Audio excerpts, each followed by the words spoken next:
Okay.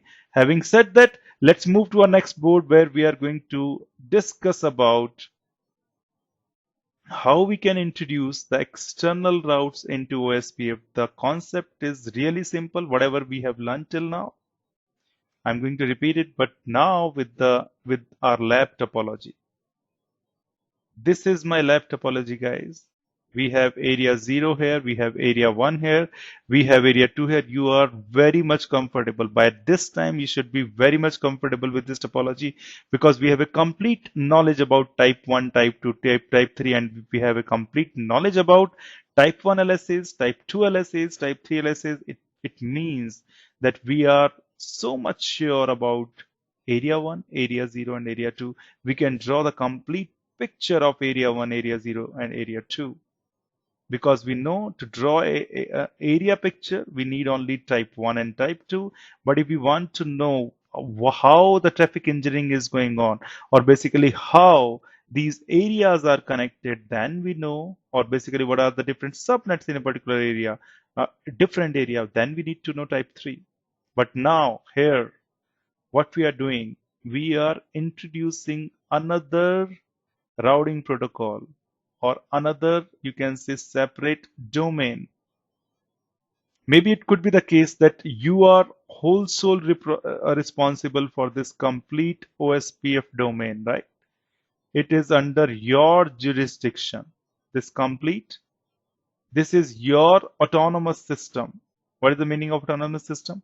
Any set of routers or any system of router which only one organization or one group of people is administering or managing, then you call that is basically your autonomous system, right? This might be a separate autonomous system. Maybe this is a company which you recently bought. It is not running at all OSPF. You are an advanced company. You were running OSPF. But once you take over this company, it is your responsibility as a network engineer to connect the new company which you recently bought to the parent company which you have right now. Maybe this is your AS. You are, if I'm writing AS, it is your autonomous system number, and the other company has its own autonomous system, right? Why autonomous system? Because the other company is responsible for this router or maybe other router which are here, right? Why this is your autonomous number or system? Because you are responsible for this. It means that for all these 11 router from R1 to R11, you are responsible for R12 or maybe any other router, R13, R14, which is inside this company. Somebody else is responsible. And here the concept is very, very important because now you want to connect something else to you. You are running OSPF, they were running RIP, and now you want to merge them. If that is the case, I'm not saying this is the only use case, there are many other use cases, right? But let's start with this one.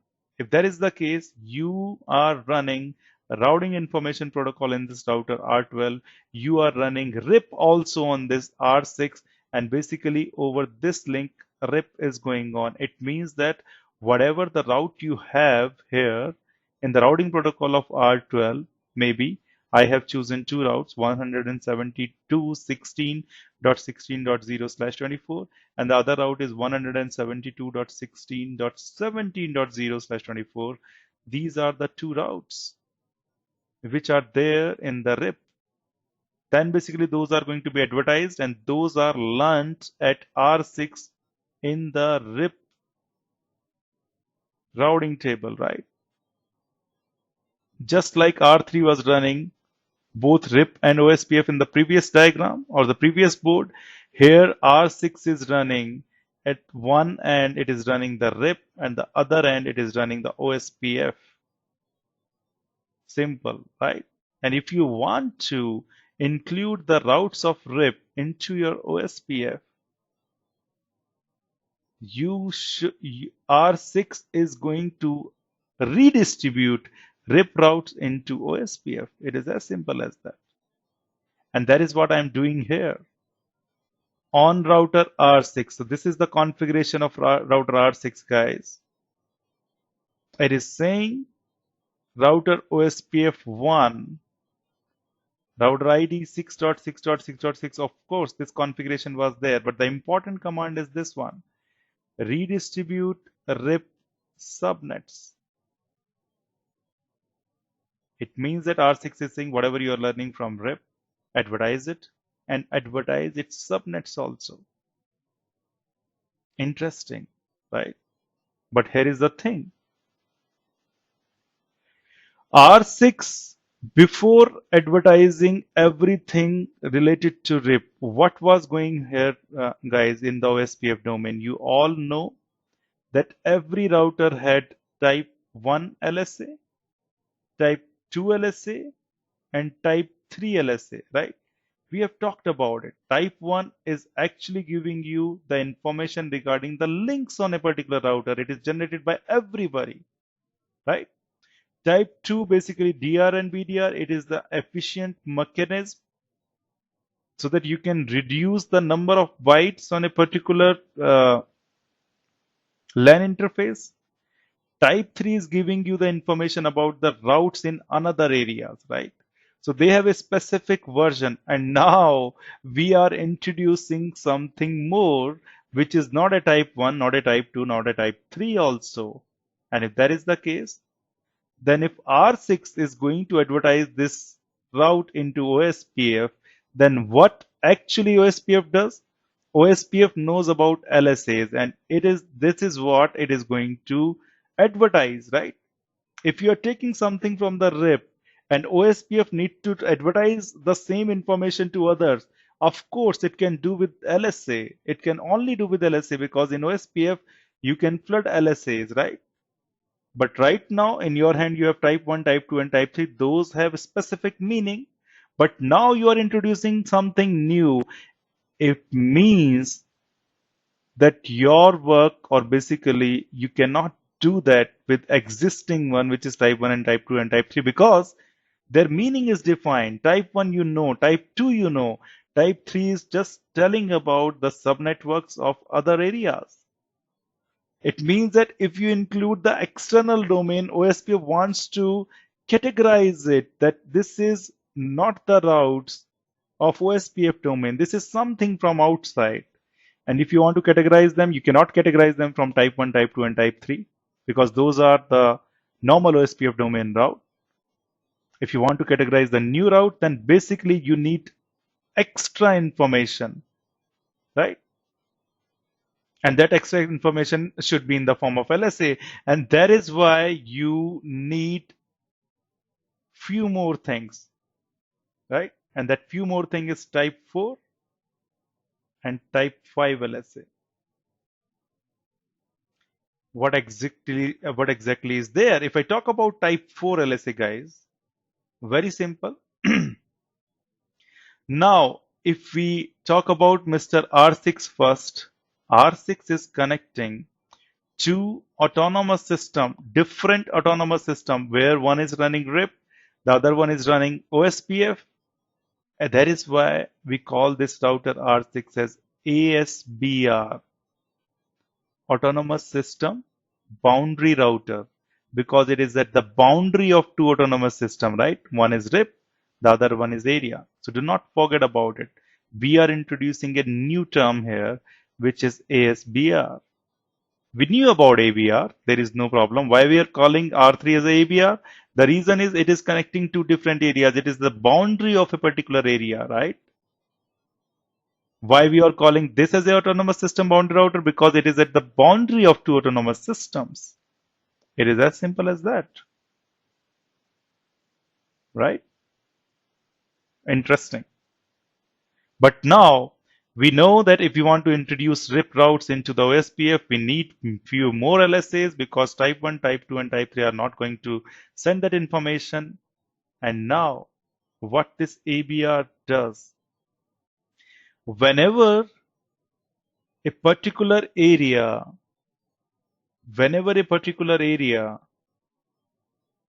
is having a router which is ASBR. In this case, we have ASBR in area 1.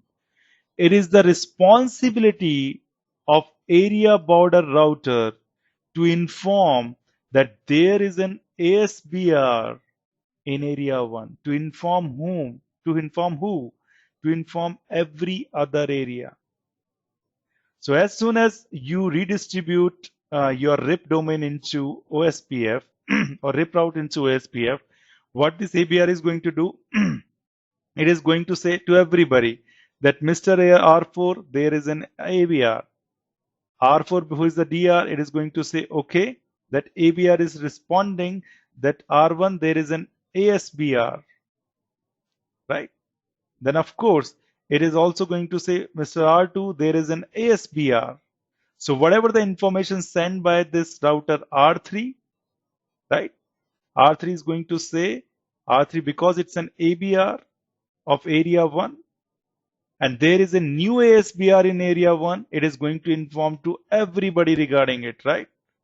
And consecutively, you know the process continues, and R1 is going to flood this LSA, the new information, towards R8, towards R9, R10, and R11. Everybody knows now that there is an ASBR whose responsibility is to make sure that everybody know that there is an ASBR in area 1. This is the responsibility of ABR.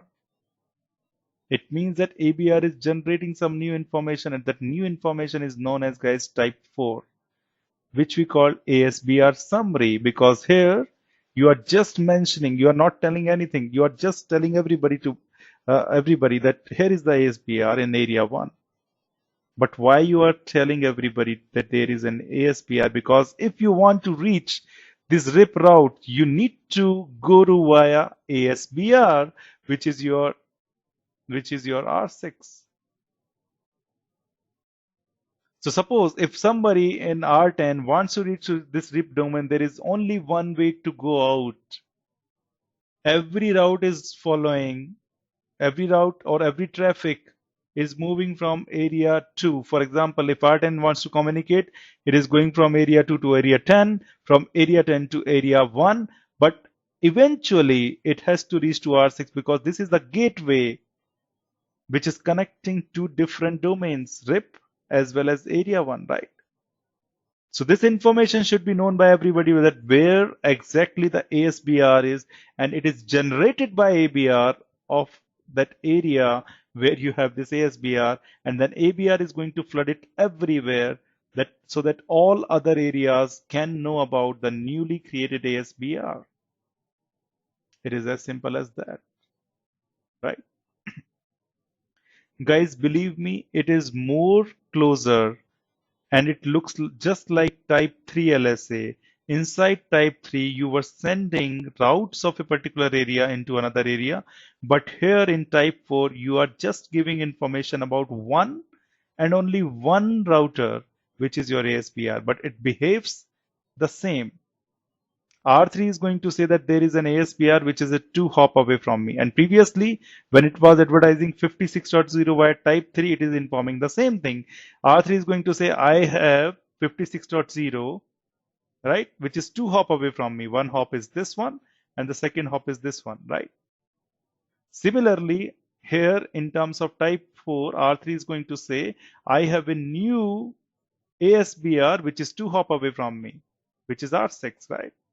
And then it is going to advertise. It is as simple as that. So this was the thing with respect to type 4 LSA. Now let's talk about what extra information when we get when we redistribute RIP route into OSPF, right? But till now the process was simple. We have also learned type 4. Believe me, guys, I will showcase you this type 4. Do not worry. And if you are getting a question in your mind, just raise your hand. I will take a pause just after 2 minutes and will explain you. So type 4 we are done with. Now, as I mentioned, there is a route from the RIP which is 172.16.16.0/24, which will be in the routing table of R6, and R6 is redistributing this route into the OSPF. Now, this is the new information. This is not fitting into type 1, not fitting into type 2, not fitting into type 3, and it is also not fitting into type 4 because type 4 is telling, type 4 job is to tell everybody about the new ASBR. It is created by this ABR.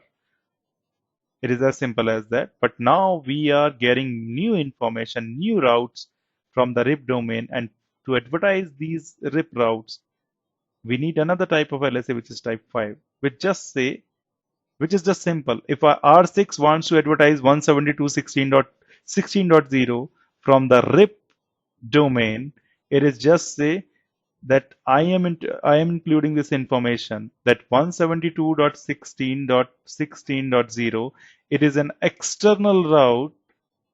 Its metric is this one, maybe 20 if you do not define anything, right? And its subnet mask is this one. This is what the information is there in the type 5 LSAs.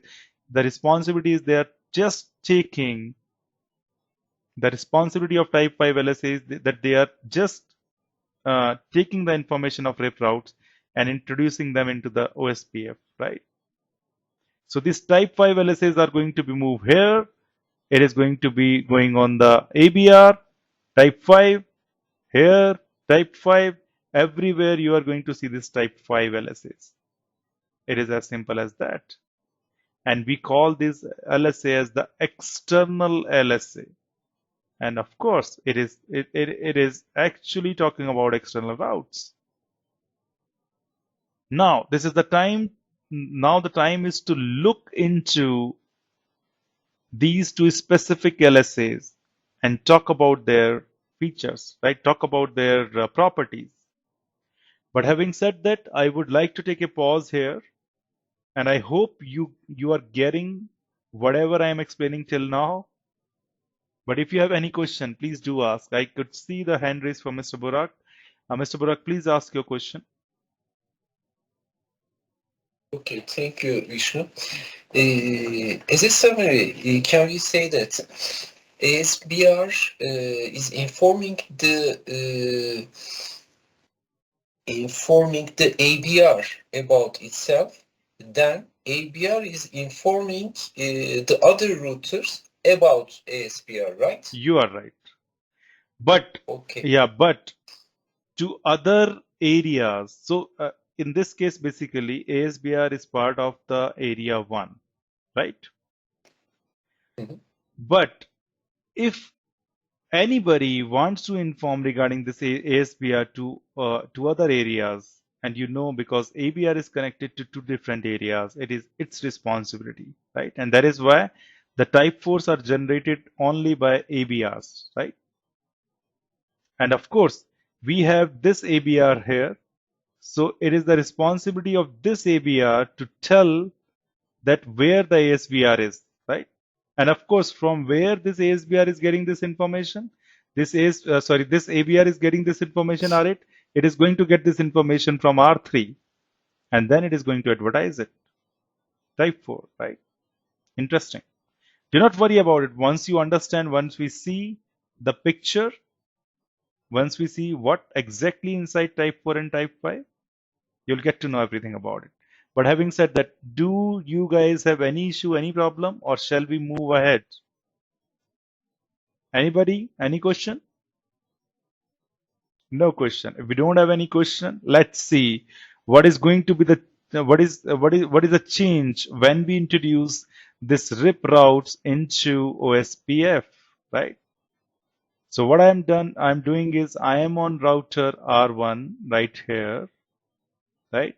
And I have written a command there which is show IP OSPF database, show IP OSPF database, and that is it. And I made sure that I am not giving information about type 1, type 2, and type 3. So that information is right here. But I have just taking a screenshot of the other information which we are interested in today's class, which is type 4 and type 5. So you are going to see these two things. First one is the ASBR summary, which we talk about from type 4. So this information is actually your type 4 summary. Then you must be thinking why there are two, because we have two ABRs, right? The information is same. This router is saying that here is a new ASBR, which is 6.6.6.6. What is 6.6.6.6? It's the router ID of R6. And of course, R4 is also there, which is again the ABR. It is also saying that there is an ASBR. So the information is same because you can see the link ID is same. The both are informing the same thing, that guys in area 0, try to understand area 1 is having an ASBR, right? And that is why you can see these are going to be my type 5 LSAs which are installed in, sorry, type 4 LSAs which are installed in the database of router R1. So now R1 database contains, of course, type 1, type 2, type 3, and now type 4 also, which is the ASBR summary. It is as simple as that. Guys, try to understand. It is not generated by ASBR. Type 4 is not generated by ASBR, it is generated by area border router, because area border router knows that there we need to inform regarding this ASBR into another areas also, right? So it is only the duty of ABR, right? I'm again repeating this statement so that it stick to your mind. Now, the main thing, type 5 LSAs, which are external LSAs or external link states. Interesting. And the external link states are not a part of any area. And of course, the routing information protocol is not a part of your OSPF domain. It doesn't belong to any area, and that is why we do not write any area number. But if you have noticed the same thing for type 1, type 2, type 3, and type 4, they are going to specify that this type 1 is from area 0 or area 1. You can see that this information here, right here, right? But here in the type 5 external LSAs, you cannot say that that RIP is belonging to my area. No, absolutely not. And that is why you don't see an area definition here. But the point is simple. Now, as I mentioned, we have two routes here in the RIP, which is 172.16.16.0/24, and the other one is 172.16.20, sorry, 17.0/24. And one more thing, guys, the interesting thing is we have this link also. This link is running the subnet 172.16.126.0. Why 126? Because it is a network between router number 12 and router number 6. It is as simple as that. So we have these three, and of course we are running RIP on it. So this is a RIP route, although this is the connected route. But of course, it is running in the RIP also. So when I redistribute these three routes into OSPF in R6, basically we are generating type 5 LSA, and these type 5 LSAs are going to contain these routes. One type 5 contains only one route. So it is going to contain maybe 116, 172.16.16.0. The other LSA is going to contain 172.16.17.0, and the other LSAs, the third LSA is going to contain 192.168.126.0, which is the interface running between R12 and R6. So these three guys, or we are going to see these three type 5 LSAs also into the database of every router, whatever we have. So type 5 LSAs does not have any boundary, just like type 1 and type 2, right? They are throughout the areas. And the interesting part is when this router R2 or R1 install this type 4 or type 5 LSAs, the process is going to be same. OSPF is not going to run its SPF algorithm. It is just going to add the cost, and that is it. Simple, right? But now let's look inside these LSAs. Okay. I'll take a couple of more minutes for you, and then maybe we can go into the the command line also to see this, right? So now where I am at Mr. R1. Here we are. And what I am doing here is I want to specifically know about this 6.6.6 ASBR summary, right? Okay. So what I am doing is show IP OSPF database, and I am writing I want to know about more about this ASBR summary, which is 6.6.6.6. This information is advertised by this guy and this guy also, right? Let's see this information. It is going to be pretty interesting to see. It is saying that basically we have 6.6.6.6, which is my AS boundary router or ASBR. This is the address of ASBR, and I am denoting this address using the router ID, right? Interesting. We are not talking about sequence number checksum length, which is already there. But here is the interesting thing. It is saying network mask is 0. It means that it is saying that I am specifying only one IP address, which is 6.6.6.6, which is my ASBR. And who has generated this? It is generated by 3.3.3.3. This is the advertising router, guys. Right? And here is the most important part. The metric is to why? Because this ABR is saying that there is an ASBR in area 1 and it is 2 hop away from me or 2 cost away from me. And of course, it is 2 cost away from you because here is the 1, cost number 1, and here is the cost number 2, 1 plus 1, 2. And that is why basically the metric is 2 here. Similarly, this route is advertised by R4 also, which is another ABR. It is advertising the same information that 6.6.6.6 is your AS boundary router. Mask is /0 and the metric is 2 because from here also to reach this guy ASBR the metric is 2. One is this one and the one is this one. It is as simple as that. So we are done with type 4 LSAs, guys. This is what the information you are going to see there. But now let's talk about what is going to happen with respect to type 5. This is again a very simple statement, very simple LSA. I am doing show IP OSPF database external LSA. I want to know more about external LSA and I want to know more about this network 172.16.16.0. And if you do this command, you are going to get this output. The link state is going to be 172.16.16.0. It means that this is the external network number. This is the external route you are getting into OSPF. Who is the advertising router? Advertising router is 6.6.6.6, which is your ASBR. How to reach to that ASBR, which is right there into type 4 LSA. So these two are working in conjunction with each other. Type 5 is specifying that this route is learned via 6.6.6.6. This is the advertising router. This is the ASBR. And then immediately R1 comes to know, okay, I know about this ASBR because I have ASBR summary also here. It is as simple as that. Now let's talk about network mask. Network mask is going to be 24 because I mentioned you that I am advertising this subnet as a /24 from the RIP domain and you are redistributing it into OSPF. It is as simple as that. What is the metric type meaning? I'll let you know. There is a specific reason of doing that. What is the metric value? The metric value is 20 because as I mentioned by default, if you do not specify anything, the metric is going to be 20.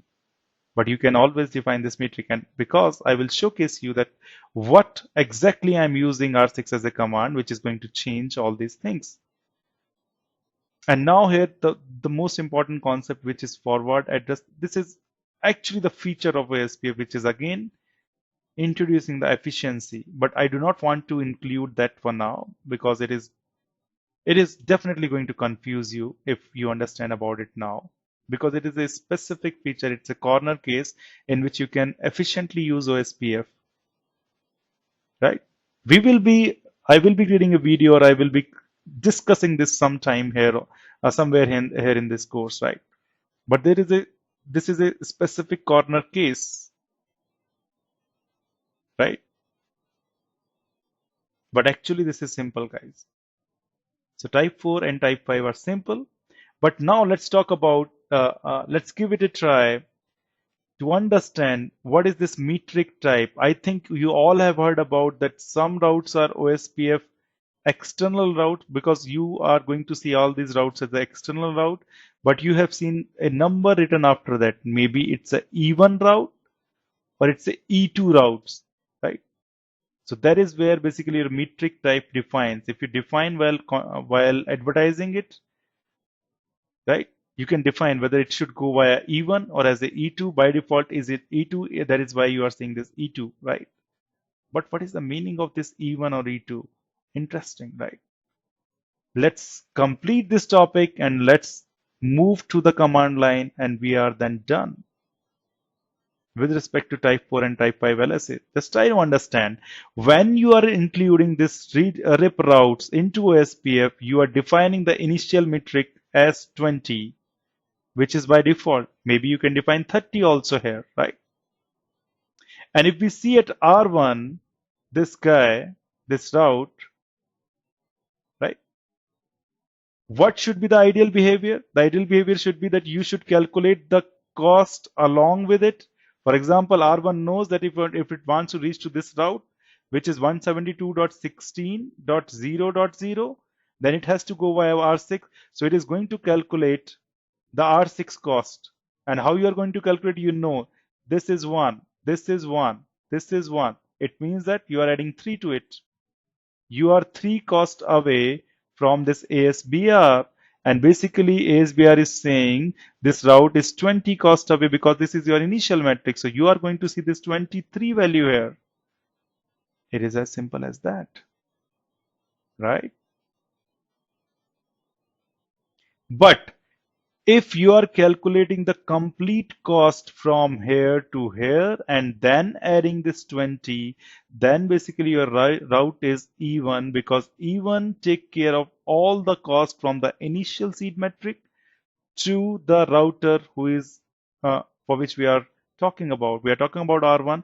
From R1 to ASBR, the cost is 3, and then basically the initial seed metric is 20. That is why you are adding both of them together, and this route has become E1 because it is actually giving you the correct information about the cost. The more information about the cost, right? If this is E1, then what is E2? Interesting, right? The E2 is something which do not add router 1 cost till router 6. It means that in this, if this is a E2 type route in R1, you are going to see 172.16.0.0 get installed in the routing table, but the metric is going to be 20. 20 is the seed metric, means you are not adding the intermediate metrics into it. So type E2 means you are advertising everything using the default seed metric. E1 means you are giving more granular information with respect to your cost. And that is why you are adding your cost till ASBR. And then whatever the ASBR is advertising the cost, which is 20. But what is the use case for this? The use case is basically E1 is giving you more information, so it can be help in traffic engineering. But suppose if you have only one router, which is the gateway to connect this route, this RIP to your OSPF domain, then it doesn't matter.